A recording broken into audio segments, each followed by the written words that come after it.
It's on. This thing is on. Hello. Everybody knows me. My name is Eugene Nick Dinsmore, and this is Eugene Behind the Scenes. And I just want to take one little brief second because we get this question all the time. It comes in on our YouTube channel, Eugene Behind the Scenes. It comes in on our email address. It even comes into to my Twitter. But people pull me on the street. Eugene, I'm a huge professional wrestling fan. Eugene, I'm a huge WWE fan. What are the most painful wrestling finishes that you've taken? Great question. You gotta ask yourself. You really gotta look inside yourself. What is pain? You know? I mean, if it's gonna hurt for just a split second, if it's okay if the pain comes because you know the pleasure's gonna come afterwards, is that okay? Does it really hurt if it's eventually gonna be something spectacular and great? And my answer is yes, it hurts, even if it's going to be great afterwards. And I gotta say, the number one, I'm not gonna say worst finish to take, but maybe one of the more unwanted finishes that a lot of the guys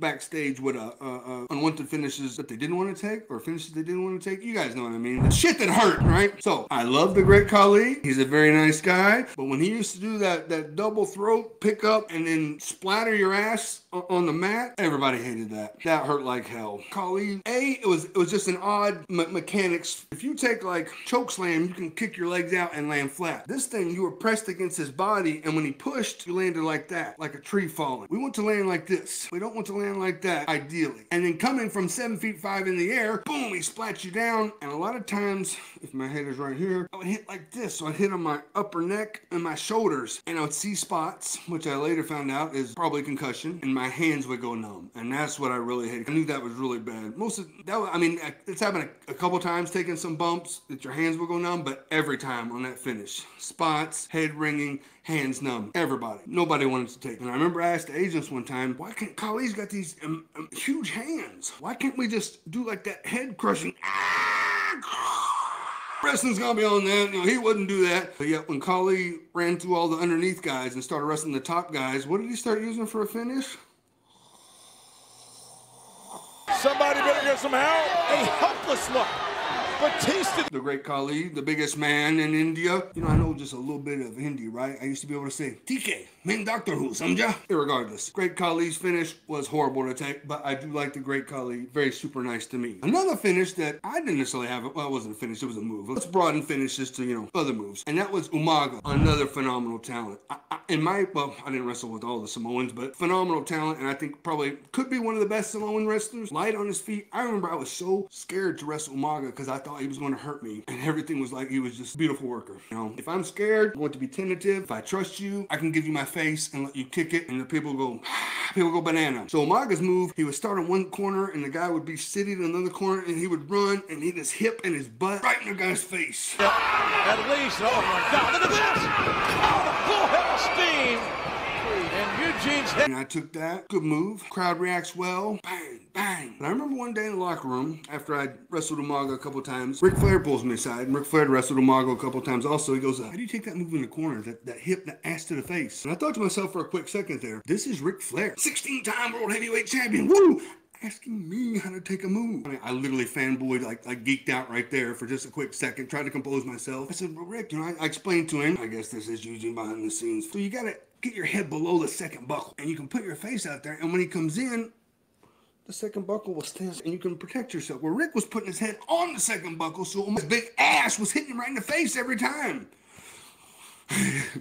Rick stagger out, do the flare bump, and I was like honored that he asked me how to do that. I mean, I was like baffled. Cool moment for me, and I don't know, that the Umaga's ass to the face never really bothered me, but any move in professional wrestling that someone does not know how to give correctly can very much hurt you. And pretty much all the moves do hurt, but some hurt more than others. A couple other moves that can hurt, again, the person giving it to you gives it to you correctly. If the person taking it takes it correctly, it minimally hurts. And that is the choke slam and the powerbomb. I remember I worked with Batista a lot, and I took many Batista bombs, and all of his were great. I don't really remember taking any power bombs myself that hurt me, I mean, injured me, but I know everybody's seen them. Remember the one that, was it Sid gave to Brian Pillman and looked like he dropped him right on his head? And I'm sure everybody's seen accidents, which we're not really talking about. We're talking about moves that maybe someone just puts a little bit too much pressure, or someone doesn't, you know, jump enough. Choke slam, the power bomb, are two of them that can hurt. I think a chokeslam, well, both, because if somebody gives you a little bit too much on the powerbomb, you're going to splat. If somebody gives you too much on the chokeslam, you're going to splat. But one move that I was scared of taking was the Undertaker's last ride, where he picks you way up. Now you got to think, Undertaker, what, 9, 6'10", 6'11"? If he's got you by your trunks in the air, you might be 10, 11 feet in the air. And I thought to myself,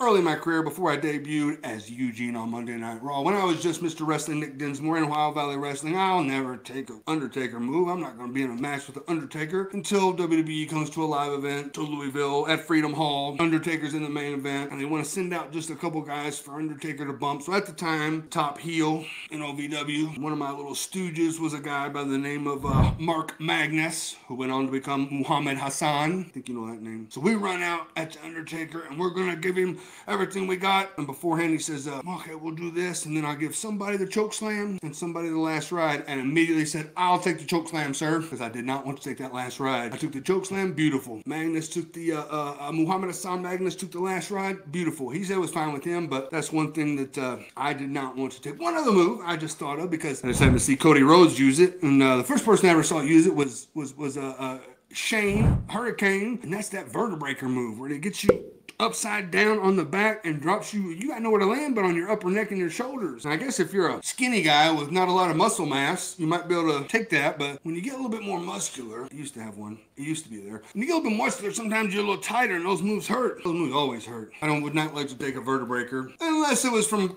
Cody in the main event of WrestleMania, then I might consider it. So people ask me, what are the most painful finishers of all time? And then I've seen finishers like, is it the dragon suplex where you double underhook and drop the guy on his head? My God.